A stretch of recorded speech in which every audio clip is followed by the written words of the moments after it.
Lilinisin natin, kakalasin natin at babaklasin natin yung ating nail gun, nail gun mga boss. Ay mga nagre-request para may mga nail gun na pero hindi pa marunong maglinis ng ating nail gun o kaya nagkakaroon ng bara kaya akala nila sira na. Ganito lang paglilinis ng ating nail gun, napaka basic lang naman. Una, tanggalin natin to. Roll lang natin mga boss ha. Hawakan mo yan, tapos i-roll mo lang. Ganyan lang kasimple ha. Lagay natin dyan, baka lumabis pa yung pyesa mga idol ha. Yan mga boss ha.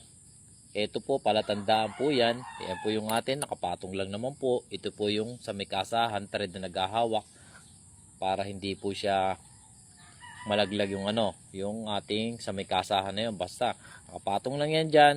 Tanggalin mo, yan po ang ating lagyan ng oil mamaya. Tapos, tsaka brushin mo, yan, lagyan mo ng oil. Sunog na yan mga boss ha. Kasi lagi po natin ginagamit. Maganda ng serbisyo, panalo na, hindi na tayo talo dyan. Yan. Tapos yan, mga firing pin, dyan dumadaan, lagyan mo ng oil, tapos brushin mo.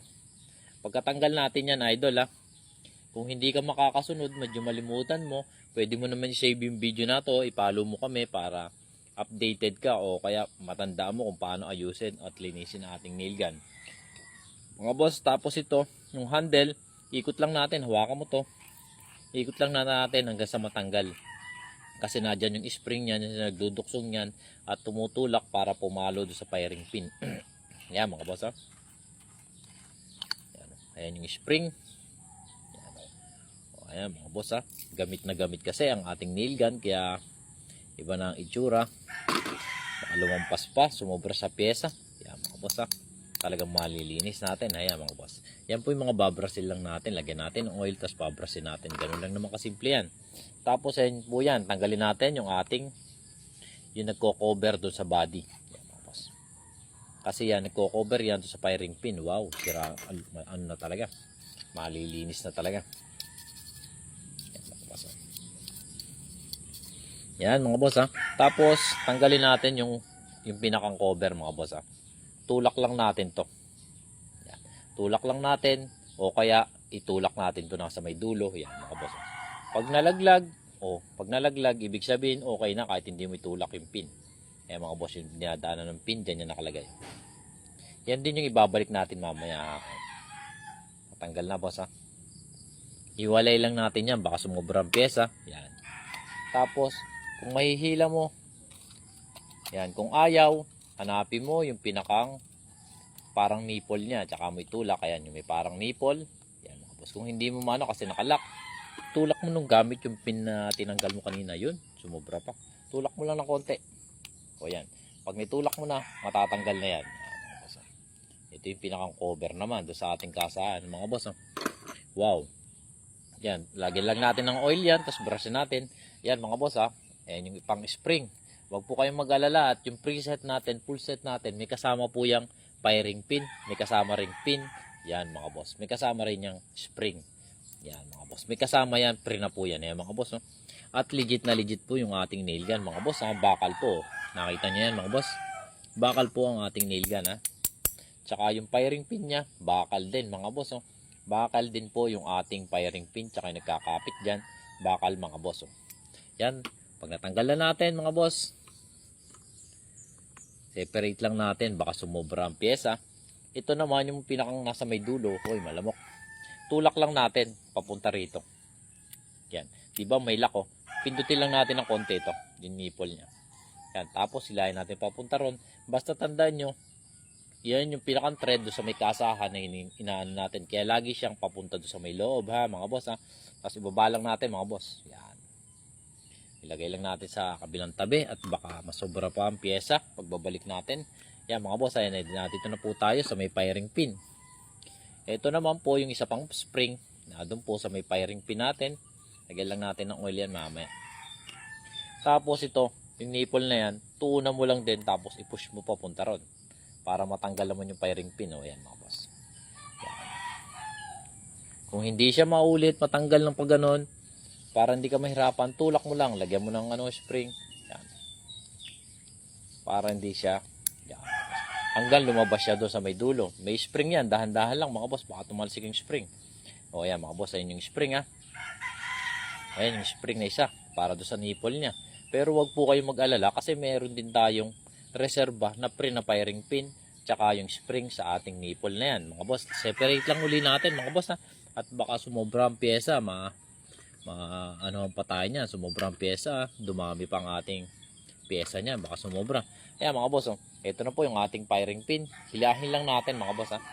Ayan mga boss, na dyan yan, nakabit yan doon sa may yan po yung tumatama doon sa may dulo. Lagyan lang natin ng oil yan mamaya. Ayan mga boss, oh. Ayan po yung firing pin, yan po yung tumatama doon. Yan. Tapos hilahin lang natin mga boss, oh. Ayan, nakita nyo boss ha, medyo madumi na kasi hindi nga natin na paglilinis minsan. Yan mga boss, brasil lang natin yan, lagyan natin ng oil. Yan mga boss, nakita nyo naman ha boss ha, pamatagalan kasi bakal po. Bakal ang loob ng ating firing pin. Yan mo po yung ating firing pin, lagay natin uli dyan sa may kabila. Kukunti lang naman ang makinarya niyan mga boss ha, kaya hindi kayo problema pag dumating sa inyo yan. Napakaunti lang ng mekanismo ng pyesa ng ating nail gun. Halos nagpapagana lang dyan yung firing pin na tumatama yung firing pin, diretso dito, tapos yung nasa dulo yung ating balang nail na may pulbura sa dulo. Yan mga boss, linisin na rin natin ha. Tandaan nyo lang boss ha, yung huling tinanggal natin yun ang ating ibabalik. Yan mga boss, pwede mo lagyan ng oil yung dulo na yan para swabe yung dadaanan ha. Pwede natin lagyan ng oil yung dulo na dadaanan ng ating wow, bagong bago pa yung mga gagamit natin pang testing mga boss. Oh. Wow, bagong bago yan mga boss. Oh. Yan, tanggalin muna natin ng konti. Tapos lagay natin yan.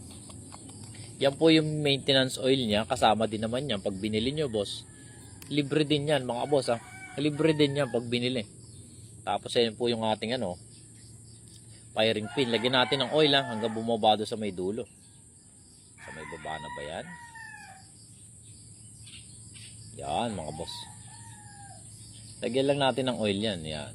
Hanggang bumaba sa may dulo para maging swabe. Huwag na muna natin kaya muna natin dumaloy sa maloob. Maya maya natin balikan yan. Yung atin maya maya. Tapos yung mga pyesa na gusto natin linisin mga boss Yung pyesa na gusto natin linisin yan mga boss Lagyan rin natin ng oil. Yan mga boss. Tsaka yung loob konti lang. Tipid naman yan mga boss. Yan, linisin na rin natin yung may kakabit natin. Linisin natin. Wow, matutuwa itong nail gun natin kasi ngayon lang din yan nalinis mga boss Madalang na madalang pero nagsiservisyo na maayos. Basta nabili ko yung nail gun na to mga boss 800 ko pa siya nabili dati. Halos 1 year na po siya. Pero working pa rin yan 100% mga boss. Panalo na tayo dyan kahit 800 po natin nabili yan. Sa taas ng kompetensya, sa dami ng kompetensya, nagmura. Pero yung quality nito mga boss panalo, hindi naman siya nagmura. Hindi naman siya nagbago pala. Yan mga boss. English yun mga boss Yan, ganyan lang yan. Linisin lang natin, lagyan natin ng oil. Tapos ganyan lang kasimple. Yan. Iwalay lang natin yan muna yung mga lilinisin natin. Tapos yung firing pin, linisin natin para medyo swabe rin mga boss Yan, may mga gusto mong linisin dyan, pwede mong linisin. Yan, lagyan natin ng oil ng konti. Yan yung dumadaan dun sa kasi. Yan yung dumadaan sa ating dun sa may kabila. Ito. Yan yung dumadaan dito sa may loob nito. Yan. Mamaya natin balikan ng konti yan para medyo swabe. Lagyan na rin natin ng oil kasi hindi yan naiiwanan minsan. May naiiwanan dyan ng mga debris. Kailangan lang natin linisin. Kaya minsan medyo maganit. Siyempre may mga naiiwanan. Eto, di naman sira. Pwede mong itulak yan. Pwede mong palitan. May pamalit din yan. Pag nasira, halimbawa nabali o kaya na pero yung insidente na yan, hindi pa nangyayari sa atin kahit matagal na yung ating firing pin Hindi pa nasisira. Itutulak lang yan mga boss Kung gusto mong palitan ito. Ganun lang kasimple. Yan mga boss. At bakal pati ito mga boss bakal. Yung iba kasi niyan, plastic talaga. Hindi na lang natin i-mention yung mga plastic ang ganyan. Kaya mag-iingat po tayo pag bibili po tayo ng ating mga nail gun mga boss. Sa legit po tayo bibili mga boss Sa legit po tayo bibili niyan. Yan mga boss, yung firing pin, hiwalay natin yung mga nalinis natin May mga libre naman po yan. Ito po yung mga libre niyan Libre na po yan. Tapos yung spring. Pasadahan natin ng kaunti yung mga spring. Madali lang naman po paglilinisin ng mga spring yan. Napakadali lang po linisin ng ating nail gun na yan. Oo.